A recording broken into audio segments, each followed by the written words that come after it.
Hey, it's Saturday morning.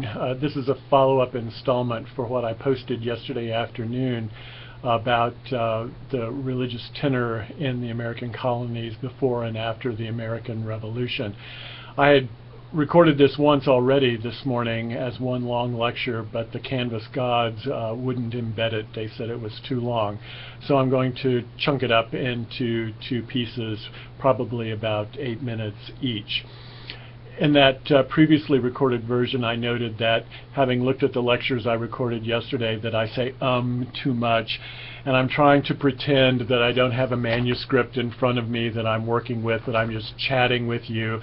And of course I look at the manuscript and I get caught in my bifocals and I say and I'm sorry, and it's boring, I know. So I'm going to try to do this better, but do know that I am working with a manuscript. I don't have all those names and dates in my head just to spill out at random.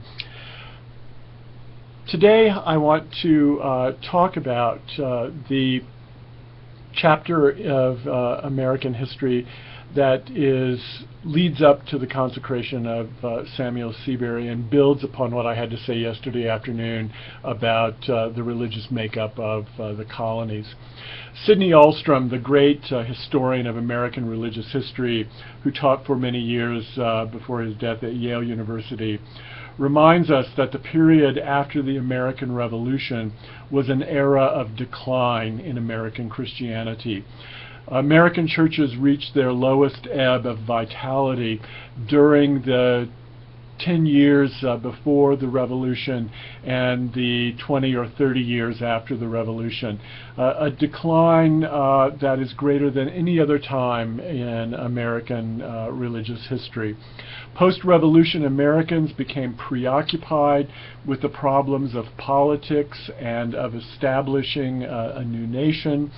They also were caught up in the unrest and revolution in France, which had an impact on American foreign policy and American thought.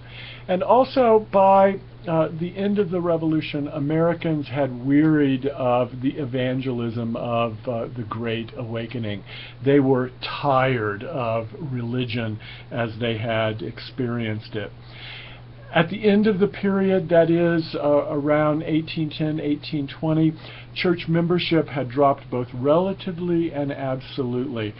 Not more than 1 person in 20, or by some estimates not more than 1 person in 10, seems to have been affiliated with any church. Church membership and attendance had become increasingly nominal in America. What had replaced church-going was the cult of reason, or rational religion, or what is called deism. Thomas Paine, Benjamin Franklin, and Thomas Jefferson were its champions. And of course it was Jefferson who wrote against the establishment of religion and for that wall of separation between church and state that is now enshrined in the Bill of Rights in the U.S. Constitution. From this decline, the Church of England in America suffered most.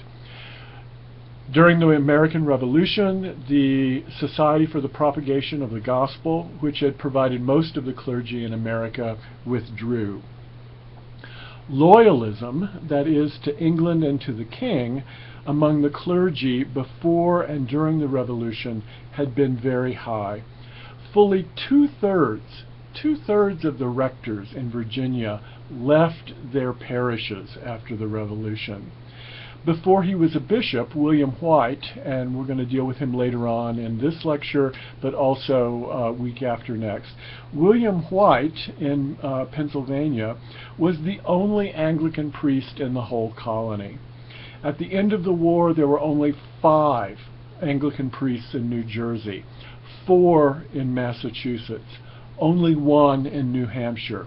There were no Anglican priests in Rhode Island or in the territory of Maine. Loyalism among the laity had also been the majority position in New York, in New Jersey, and in Georgia. Loyalists were strong in Virginia and Massachusetts and Maryland. And here's the main point to remember. So that by the end of the American Revolution, over 70,000 loyalists had left the colonies. 70,000 had left. Colleges and universities had been severed from their Anglican origins. So King's College, what we now call Columbia University, was severed from its Anglican roots, as was the Ivy League institution, the University of Pennsylvania, and the College of William and Mary. In every state where the Church of England had been established, there was a separation between church and state after the war, usually with surprising promptness. In Virginia, however, that wasn't achieved until 1799. Anglican churches lost most of their customary public and landed support. And to come back to a point that I said I would return to in my first lecture in this series, in the patriot parishes, that is, those parishes who supported the American Revolution, in those patriot parishes, there was an extreme latitudinarianism. Latitudinarianism was pervasive. 2/3 of the signers of the Declaration of Independence were nominally Anglican, and all of them were latitudinarian in their religious tendencies. And none of them contributed in any significant way to the future of the Episcopal Church in America after the war was over. You've already read in your textbook that the clergy and parishes in Virginia were already accustomed to a great deal of autonomy, and in those patriot parishes that autonomy continued.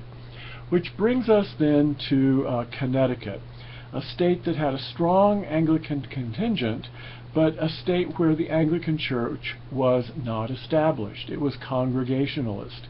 And it brings us to Samuel Seabury. I'm going to close here to make sure that I don't run over time, and that's where we'll pick up with the next part.